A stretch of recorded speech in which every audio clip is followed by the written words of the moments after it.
예, 그 굉장히 가성비 높은 재정 운영을 했다. 그런데 이게 정부가 바뀌어서 갑자기 있잖아요.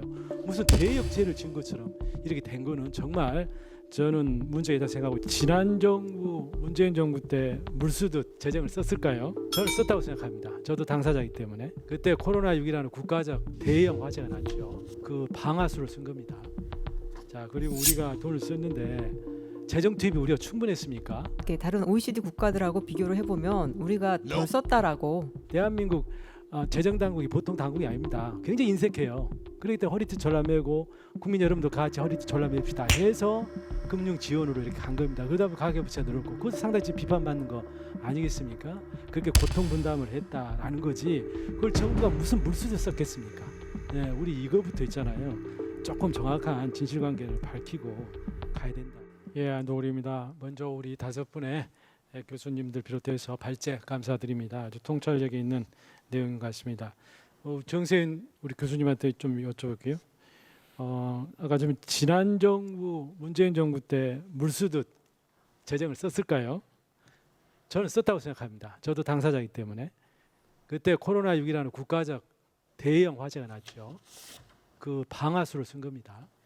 자, 그리고 우리가 돈을 썼는데 재정 투입이 우리가 충분했습니까? 어떻게 보세요?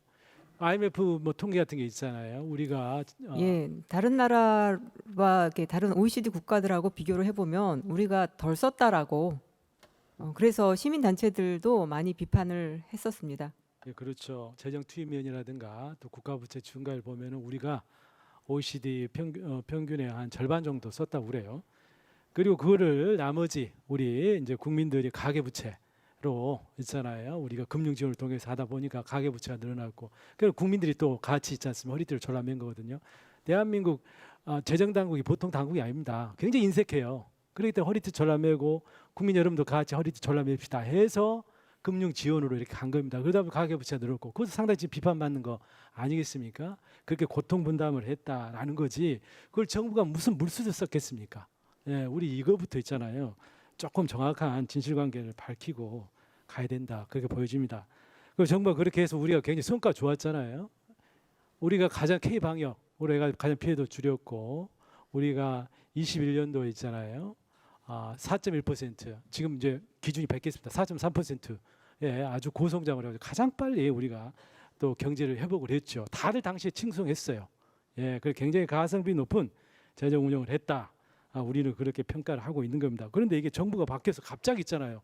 무슨 대역죄를 지은 것처럼 이렇게 된 거는 정말 저는 문제이다 생각하고, 여기에 계시는 우리 양식 있는 교수님들 계시니까 그런 부분들에서는 분명히 좀 짚고 나가자는 차원에서 제가 조금 말씀을 올렸습니다. 좀 죄송하고요.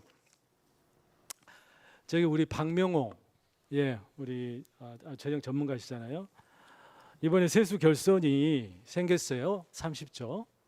근데 절반을 지금 우리 기금으로 충당하는 거 아니겠습니까? 저는 이 기금에 대한 국민들의 인식이 있잖아요. 굉장히 저는 잘못될까 지금 걱정됩니다.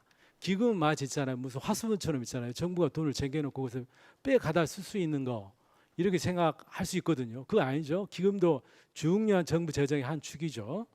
지금 저희가 67개 기금이 됩니다마는 국민연금 등 사회보험을 제한 나머지 기금만 봅시다. 그러면은 지금 기금 수지가 마이너스 50조입니다. 그거 잘 알고 계시죠? 지금 정부가 여유재원을 갖다 쓸 만큼 다 갖다 썼어요. 다 지금 적자 상태에서 이제 허덕이고 있는 겁니다. 그러다 보니까 정부가 지금 손을 대지 않아야 될 때까지 된 거 아니겠어요? 그것이 예편기금이고 주택도시기금입니다. 예편기금은 잘 아시겠지만은 환율 안정을 위한 비상지원이에요. 이거는 손 안 됩니다. 지난 정부에서 손 안 댔어요. 그러나 이번에 이걸 갖다 쓰는 겁니다. 물론 지금 깡달러기 때문에 달러를 팔고 아마 원화재원 좀 있을 거예요. 그걸 갖다가 좀 쓰는 겁니다. 그렇지만 이걸 무잔정 가져다 써서는 안 되죠. 정부가 원화 약세를 용인하는 시그널로도 줄 수가 있어요. 이거 굉장히 조심해야 생각합니다. 우리 여기도 동의하시죠? 네. 그리고 주택도시기금은 절로 하잖아요. 우리 청약저축이나 또 국민주택채권입니다. 청약예금은 하시라도 이제 인출될 수 있어요. 그리고 국민주택채권도 만기가 있잖아요. 만기가 돌아옵니다. 그렇기 때문에 적정한 적립금을 유지를 해야 되죠. 그 적립금이 한때 40조였어요. 지금 한 20조보다도 못합니다. 근데 이걸 또 이번에 갖다 쓰는 거거든요. 굉장히 저는 위험하다고 생각해요. 예, 그래서 이런 부분들은 굉장히 정부가 이런 돈을 갖다 쓰면 국민들한테 알려야 돼요. 이거는 정말 손대서는 안 될 돈들이지만 정부가 불가피하게 갖다 씁니다. 굉장히 위험한 돈이지만 저희들이 여기까지만 쓰겠습니다. 이런 걸 해야 돼요. 마치 기금이니까 괜찮습니다. 문제 없습니다. 이렇게 해서는 안 된다고 생각하거든요. 교수님 어떻게 생각하세요? 의원님의 지적에 전적으로 동의하고요. 그래서 한 22페이지 좀 봐주시겠습니까? 22페이지 표 3을 보게 되면, 그러니까 재정 당국의 행태가, 그러니까 이번 정부만 있었던 행태는 아니에요. 그러니까 기존에 계속해서 이런 행태들이 있었고, 그나마 좀 다행스러운 거는 국가재정 운용 계획을 보게 되면 거기에 이제 국가채무 관리 계획이라는 게 있습니다. 국가채무 관리 계획을 보게 되면 뭐가 있냐면, 그러니까 일반 회계 적자성 예. 채무, 그렇죠. 저차성 채무에 대해서 향후에는 관리재정 수지 적자분보다 더 많이 발행한다고 합니다. 네, 그렇다 그러면 100% 넘어가는 식으로 이제 숫자가 나올 거고요. 그나마 지금은 좀 그 계속해서 이걸 국가재정 운영계획 5년 중기까지 계속 가려는 생각은 없는 것 같고, 네, 향후에는 이거에 대한 인식, 의원님이 지적한 문제에 대해서 인식을 갖고 예, 있고 알겠습니다. 재정 네, 당국이 알겠습니다. 해결하려는. 예, 그래서 우리가 기금은 결코 있잖아요. 이거 하수분이 아니다라는 부분을 우리가 같이 인식을 좀 할 필요가 있다고 생각됩니다. 저기 홍석철, 예, 우리 서울대 교수님께 여쭙겠습니다. 지금 우리 윤석열 정부는 굉장히 재정 긴축 기조를 좀 유지하고 있죠. 재정 건전성을 하고 국채의 어떤 증가 폭을 지금 최소화하겠다라는 취지입니다. 저는 이거는 굉장히 높게 평가를 좀 나름 합니다. 자, 그렇지만은 재정 정책은 재정 건전성만이 전부는 좀 아니죠. 또 우리가 재정 건전성의 지표를 있지 않습니까? 정부가 목표하고 있는 바를 지금 달성을 못하고 있는 겁니다. 그게 이제 문제인 거죠. 그럼 왜 정부가 추구하는 재정 건전성을 달성하지 못하느냐? 이거를 우리가 좀 잘 좀 따져봐야 될 것 같습니다. 제 생각에는 재정 건전성을 달성할 수 있는 가장 지름길은 뭐겠습니까? 저는 경제 성장이라고 생각됩니다. 성장이 커지면 소득이 늘어나게 되는 거죠. 소득이 늘어나게 되면은 자연적으로 세수가 들어오는 겁니다. 그렇게 해서 재정과 경기의 선순환이 이루어져야만이 재정 건전성을 달성할 수 있지. 경기가 지금처럼 꼬그라지고 있는데 재정 지출을 줄이고 감세를 해버리면 어떻게 되겠습니까? 계속 악순환만 생기는 거겠죠. 재정은 재정대로 쪼그라들고 또 경제는 경제대로 쪼그라들고 이렇게 되는 겁니다. 답이 없는 겁니다. 이거는 늪으로 빠지는 거거든요.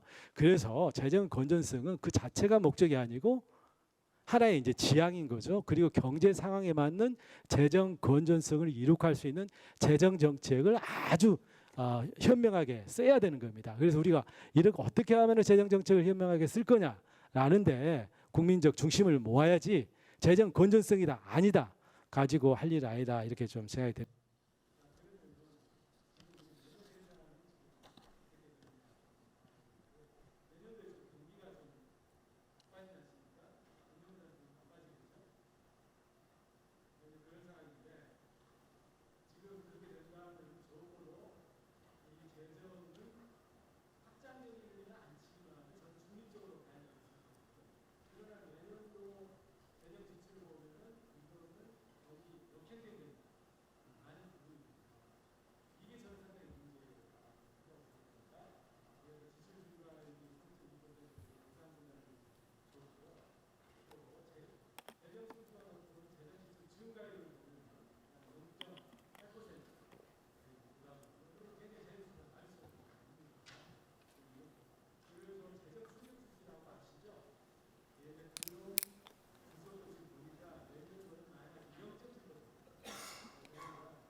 예, 제가 뒷부분 말씀을 정확히 못 들어서 잘 이해를 못했는데 일단은 기본적으로 의원님 말씀에 상당히 공감을 합니다. 재정 정책의 역할이라고 하는 게 경계가 문제가 있으면 그 부분을 보완하는 게 재정의 역할이라고 보고, 만약에 지금 경기가 정말로 의원님 생각하시는 것처럼 문제가 있다라면 적극적인 재정 정책을 펼치는 게 맞고, 그 경우에는 뭐 방법이 있겠습니까? 세금을 더 늘리던가 부채를 더 가는 수밖에 없다라고 생각을 합니다.